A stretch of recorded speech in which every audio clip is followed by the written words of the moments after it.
कहानी की शुरुआत होती है। गैरी बहुत डरा हुआ है और किसी से भागने की कोशिश कर रहा है। फिर वो भागते हुए कमरे में पहुंचता है और खिड़की से भागने लगता है, लेकिन वो खिड़की तो बंद होती है।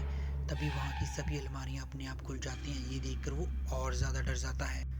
फिर वह शीशे में अपनी रिफ्लेक्शन को देखते हुए डरता हुआ बोलता है कि मैं भागने की कोशिश नहीं कर रहा था, और शीशा साफ करने लगता है। तभी शीशे का एक टुकड़ा टूटकर नीचे गिर जाता है। जब वह उस टुकड़े को उठाने के लिए झुकता है तो उसका रिफ्लेक्शन वहीं रहता है, जिसे देखकर वो डर जाता है। फिर रिफ्लेक्शन में अपना गला काटने लगता है और उसका गला भी कटने लग जाता है और वो चिल्लाने लगता है। फिर वो मर जाता है।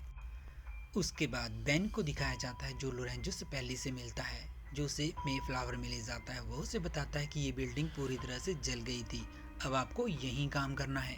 जब एमी घर आती है तो वो रोसा से बच्चों के बारे में पूछती है, तो वो उसे बताती है कि वो ऊपर बेन के साथ खेल रहे हैं। फिर एमी ऊपर आ जाती है और वो बच्चों को बाहर भेज देते हैं।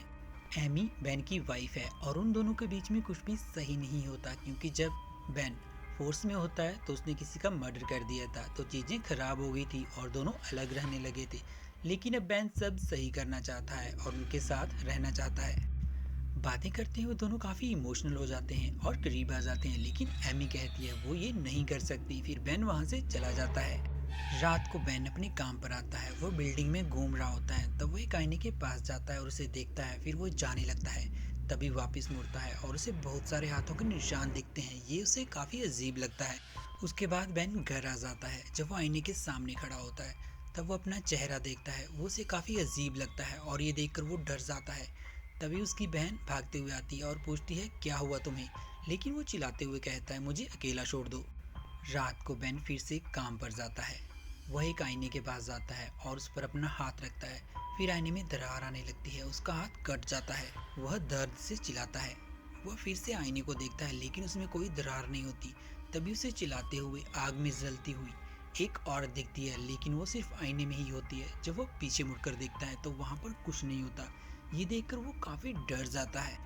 फिर अचानक से बेन को भी आग लग जाती है, जिससे कि वो डर और दर्द से चिल्लाने लगता है। उसे आग आईने के अंदर ही लगी होती है, बाहर नहीं, लेकिन वो दर्द से चिल्ला रहा होता है। कुछ देर बाद सब ठीक हो जाता है। फिर वो उठकर खुद को देखने लगता है, लेकिन उसे कुछ नहीं होता। उसे वहाँ पर गैरी का वॉलेट मिलता है। वो उसे लेकर अपने कैबिन में आ जाता है। वो अपने हाथ पर पट्टी करता है। फिर वो उस वॉलेट को चेक करता है और उसमें एक पर्ची मिलती है, जिस पर ऐसे कर लिखा होता है। बेन फिर से उस बिल्डिंग के अंदर जाता है और उसे किसी के चिल्लाने की आवाज़ सुनाई देती है। वो उस आवाज़ का पीछा करते हुए एक कमरे में पहुंचता है, लेकिन वहाँ पर कुछ नहीं होता। जब वह जाने लगता है तब उसे आईने में एक लड़की का हाथ दिखाई देता है, लेकिन जब वह कमरे में देखता है तो वहाँ पर कुछ नहीं होता। फिर वो डरते हुए जाता है और पर्दा हटाकर देखता है, लेकिन उसे कुछ भी नज़र नहीं आता। लेकिन जब वो आईने में देखता है तो उसे एक हाथ दिखाई देता है। फिर वो आईना उठाकर उस पर्दे के सामने रख देता है। जैसे ही वो पर्दा हटाता है उसे एक जलती हुई और दिखाई देती है, जो चिल्ला रही है। बेन बहुत डर जाता है और वहाँ से भाग जाता है। अगले दिन उसे एक कुरियर मिलता है जो गैरी ने उसके लिए भेजा है। उसमें मे फ्लावर में लगी आग और वहाँ पर हुई मौतों के बारे में कुछ आर्टिकल थे। उसके बाद वो लोरेंजो से मिलता है। वो उसे बताता है कि गैरी की मौत हो गई। उसके बाद वो अपनी वाइफ एमी से मिलता है, जो एक डॉक्टर है, और उससे वो गैरी के मौत के बारे में जानना चाहता है। फिर वो उसे उसकी डेड बॉडी के पास ले जाती है। उसके बाद वो गैरी की फाइल देखता है, जिसमें वो एक तस्वीर देखता है, जिसमें उसके हाथ में जो कांच है उस पर ब्लड नहीं था और रिफ्लेक्शन में ब्लड था। उसके बारे में वो अपनी बीवी को बताता है कि इन मिरर्स में कुछ है, पर वो उसका यकीन नहीं करती। बेन की सिस्टर बाथरूम में आईने के सामने होती है। वो आईने के सामने से हट जाती है, लेकिन उसका रिफ्लेक्शन वहीं रहता है। उसके बाद वो बाथटब में चली जाती है। उसका रिफ्लेक्शन उसे घूर कर देख रहा होता है, लेकिन उसे इसके बारे में पता नहीं होता। फिर उसका रिफ्लेक्शन अपना मुंह चीरने लगता है और वो उसके साथ भी होने लगता है। वो दर्द से चिल्लाने लगती है और उसकी डेथ हो जाती है। फिर पुलिस वहाँ आती है। लैरी टब को खाली करता है और जब उसका चेहरा देखता है तो वो बहुत ज़्यादा डर जाता है। जब बैन वहाँ आता है तो अपनी बहन के बारे में पूछता है। पहले तो वो उसे रोकते हैं। जब बैन अंदर जाता है तो उसे देखकर रोने लगता है। रात को बैन फिर से उस भूतिया बिल्डिंग में जाता है और आईने पर गोलियां चलाने लगता है, लेकिन वो अपने आप ठीक हो जाता है। फिर वो चिल्लाकर आईने से पूछता है बताओ क्या चाहिए तुम्हें। तब आईने पर उसे एक वर्ड दिखता है, ऐसे कर। बैन घर जाकर लैरी को कॉल करता है और उसे न्यूयॉर्क में ऐसे कर नाम का शख्स ढूंढने को कहता है। वह एक आर्टिकल पढ़ता है जिसमें बैरी कहता है कि उसकी वाइफ और उसके बच्चों का कत्ल उस स्टोर में रखे मिरर्स ने किया है। बेन फिर लैरी को कॉल करता है और उससे पूछता है कुछ मिला तुम्हें। तब वह बताता है कि मुझे उस नाम का कोई भी शख्स नहीं मिला। फिर वह उससे बैरी के बारे में पूछता है। तब वो उसे बताता है कि वो तो पहले ही मर चुका है। बेन एक डॉक्टर से मिलता है जो बैरी की जांच कर रहा था। बेन उसका वीडियो देखता है जिसमें बैरी बताता है कि वो उन मिरर्स को जलाना चाहता था, इसलिए उसने उन्हें जलाने के लिए आग लगा दी। तब डॉक्टर कहता है तुमने ऐसा क्यों किया। तब बैरी कहता है कि उसने मेरी पत्नी और बच्चों को मार डाला और उसने एक नाम ढूंढने को कहा था, ऐसे कर। ये सुनकर बेन चौंक जाता है और वहाँ से चला जाता है। बेन अपनी वाइफ के घर पर सभी मिरर्स को बाहर निकाल रहा होता है और बचे हुए मिरर्स पर पेंट करने लगता है। तभी उसकी वाइफ एमी वहाँ आ जाती है।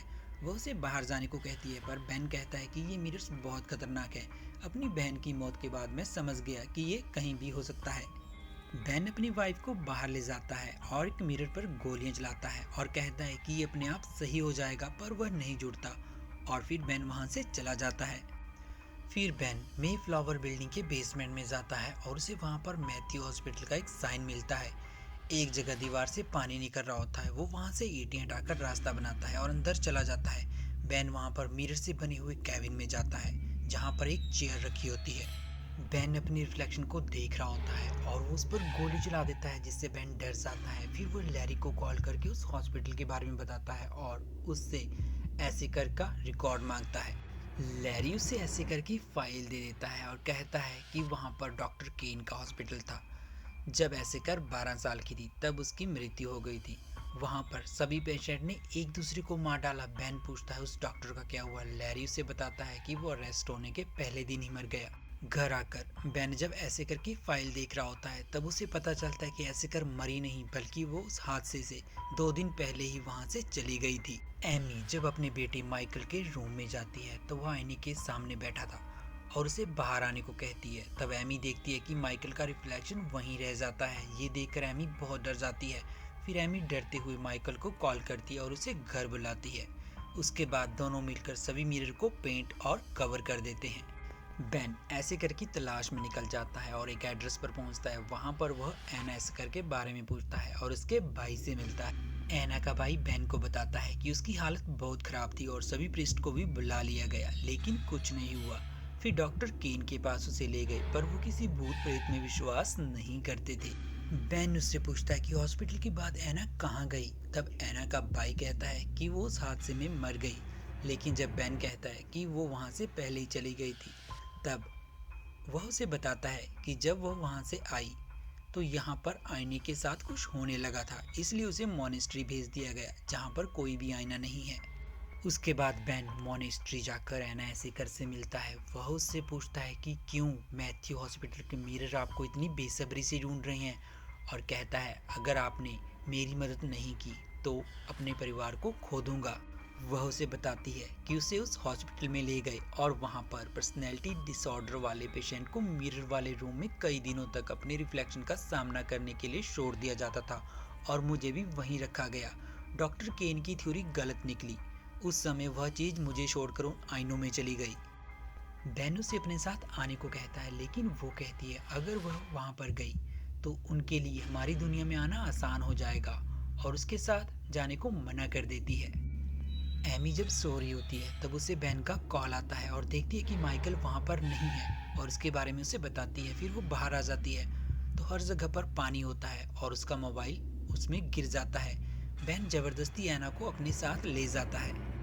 एमी की बेटी डेजी जब आईने के सामने आती है तो वो उसके अंदर अपनी मॉम को देखती है। वह रिफ्लेक्शन में ही होती है और उसे उठाकर उसका गला काटने लगती है। इतने में एना वहाँ आ जाती है। फिर वो उसे दूसरे कमरे में ले जाती है, उसे पट्टी करती है और वहीं पर रहने को कहती है। उसके बाद एना माइकल को ढूंढने चली जाती है। माइकल मिरर्स पर से पेंट हटा रहा होता है। वो अपनी मोम को देखकर रुक जाता है और फिर वहाँ से भाग जाता है। बेन एना ऐसे करके साथ उस भूतिया बिल्डिंग में पहुँचता है। मिरर में से कुछ बाहर आने की कोशिश कर रहा होता है। एना कहती है वो नीचे मेरा इंतजार कर रही हैं। फिर दोनों उस मिरर वाले रूम में आ जाते हैं।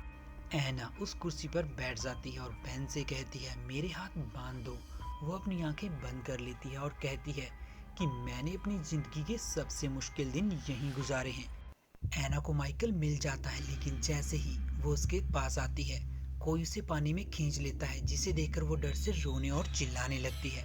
एना ऐसे कर को कुछ होने लगता है। ये सब बेन बाहर से देख रहा होता है। जैसे ही एना आंखें खोलती है, सभी मिरर टूटने लगते हैं। मिरर टूटते ही माइकल भी पानी से बाहर आ जाता है और वो बच जाता है। जब बेन अंदर जाता है, तब एना उस पर हमला करने लगती है, जो अब कुछ और ही बन गई है। दोनों के बीच में फाइट होती है। वो उस पर गोली चलाता है और गैस लीक की वजह से आग लग जाती है। वहाँ पर सब कुछ टूटकर गिरने लगता है और बेन भागता है। एना उस पर फिर से हमला करती है, लेकिन वो मलबे के नीचे दब जाती है। बेन भी वहाँ से जब भाग रहा होता है, उस पर भी मलबा गिर जाता है। बाद में बेन वहाँ से निकलकर बाहर आ जाता है और वहाँ पर पुलिस भी पहुँच जाती है, लेकिन जब उसकी नज़र लोरेंजो के नाम पर जाती है, वो उल्टा होता है। फिर वह इधर उधर देखने लगता है। हर नाम उल्टा ही होता है, जिसे देखकर बेन के होश उड़ जाते हैं। फिर वह मिरर के सामने जाता है। उसे वहाँ पर उसका रिफ्लेक्शन नहीं दिखता, क्योंकि वो मिरर्स की दुनिया में फंस जाता है। आगे बेन के साथ क्या होगा, इसी सस्पेंस के साथ ये मूवी ख़त्म हो जाती है।